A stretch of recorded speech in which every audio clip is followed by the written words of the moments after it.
My today's topic is different types of solar cell. Before this study, I am discussing about the solar photovoltaic materials. Solar cells are made of various materials and with different structures in order to reduce the cost and optimize efficiency. Various types of solar cells materials available in market, like the single crystal, polycrystalline, amorphous silicon, compound thin materials, and also semiconductor absorbing layer, which gives highly efficient cell for specialized applications. The film solar cells are manufactured from Cu ion Ac2, CDS, CDT, Cu2s, INP. So these are the materials for thin film solar cells. Now, the amorphous silicon thin solar cells are less expensive, while crystalline silicon cells are expensive and more popular. The amorphous silicon layer is used with both hydrogen and fluorine in structures. The high efficiency of photovoltaic generator can be achieved by the combination of different bond gap materials intends to the configuration. So according to the crystal, the solar cells are different types, like monocrystalline solar cells, where the band gap is 1.12 electron volt, and for polycrystalline solar cell, the band gap is 1.12 electron volt, while the amorphous silicon cells, the band gap is 1.75 electron volt. Now, the single crystal solar cell construction.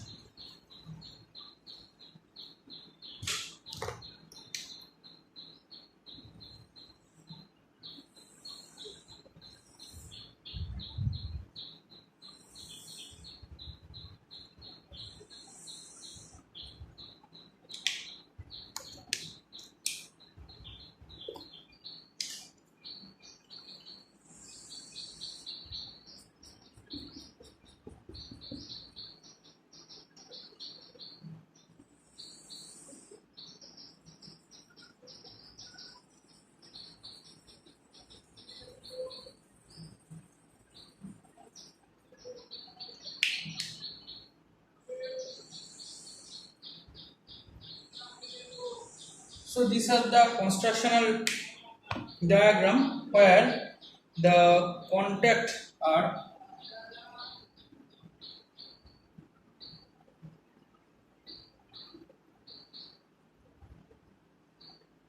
so this layer is the back contact,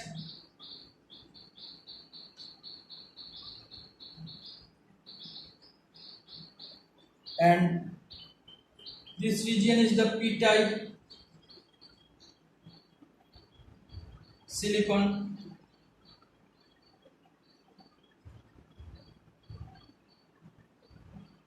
and these are the n type silicon, and these are the junction. Now the connection is like that.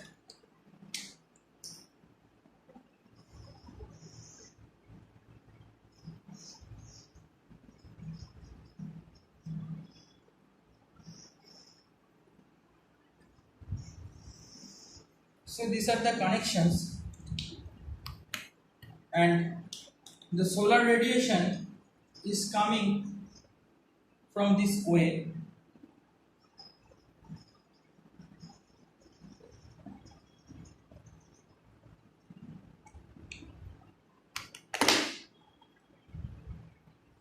and these are the contact,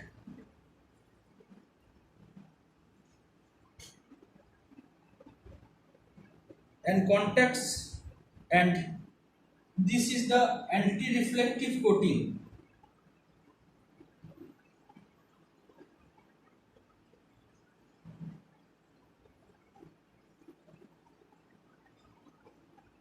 Now these are the total construction of silicon photovoltaic cell, where this is the N-type silicon emitter, and this is the P-type silicon, and this is the junction, and this surface is called the back contact surface, and the connection is like this, and this is the load, and these are the contact terminals,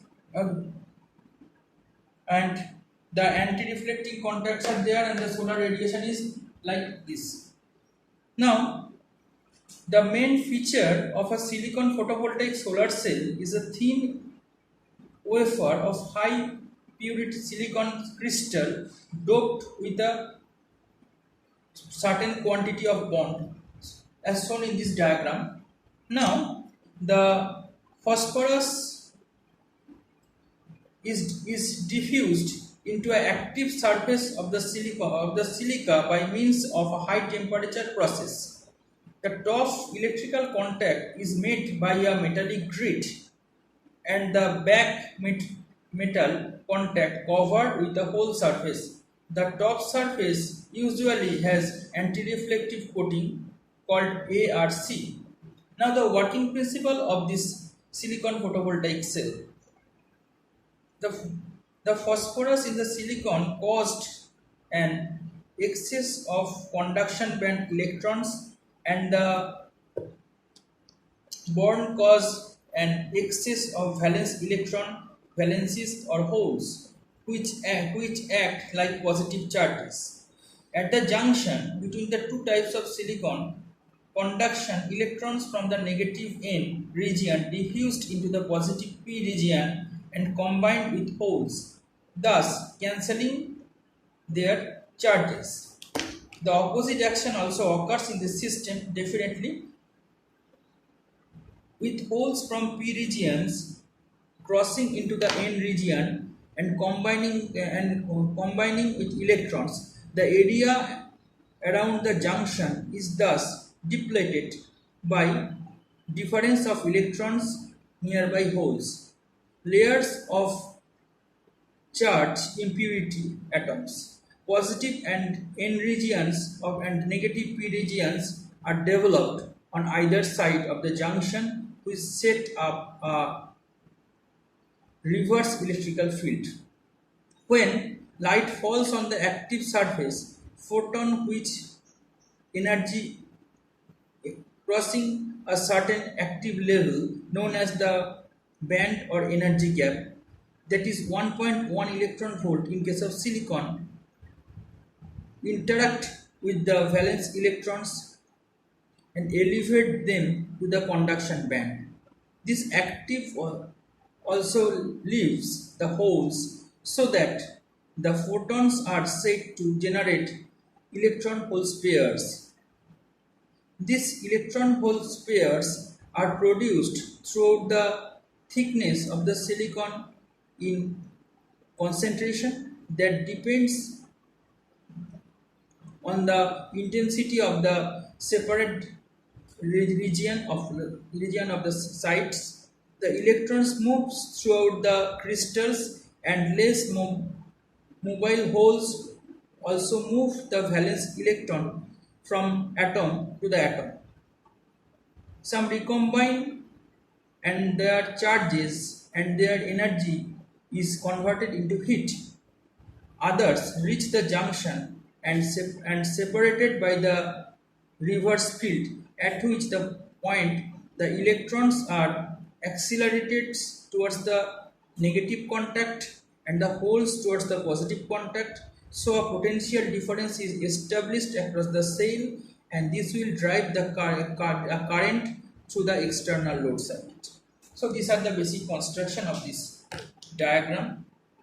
Now the different types of solar cells are, we already discussed about that, the monocrystalline silicon solar cell, polycrystalline solar cells, and the amorphous silicon cells. A monocrystalline silicon cell, silicon is doped with bond to the produce p-type semiconductor. Monocrystalline rods are extract from silicon and then placed into thin plate of wafer. The upper layer of the wafer is doped with phosphorus to produce N-type semiconductor. This becomes PN junction and the maximum efficiency is 24%. In case of polycrystalline solar cell, the liquid silicon is produced into blocks that are placed into the plates. During solidification of the material, crystal structure of varying size are developed. The size of crystals mainly depends upon the cooling conditions. If the molten silicon is cooled very slowly, the crystallite of larger size is obtained. The silicon solar cells made from polycrystalline silicons are low cost but low efficiency. Maximum efficiency is 17.8%. The cost of the production of single crystal silicon cell is quite high compared to the polycrystalline cells. Polycrystalline can be obtained in the ribbons drawn from the molded silicons, and the followings are the three designs of polycrystalline silicon solar cells are fabricated. Number 1, PN junction cells.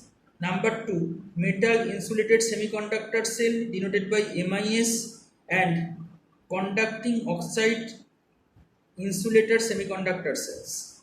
In case of PN junction cell, in such cell a polycrystalline silicon film is deposited by chemical vapor deposition on substrate like glass, graphite, etc. Metal insulated semiconductor cell or MIS cell. These cells can be developed by inserting a thin insulating layer of SO2 between materials and the semiconductors, and the conducting oxide insulated semiconductor cells is also used for different purposes. Now, if a silicon film is deposited on glass or another substrate material, so this is so called amorphous or thin layered cells. The layer thickness is less than 1 micrometer, so production costs are lower due to the low material cost. However, the efficiency of amorphous cell is much lower than the other cells. Because of this, they are primarily used in low power equipment such as watches, pocket calculators, etc. The maximum efficiency is 13% only.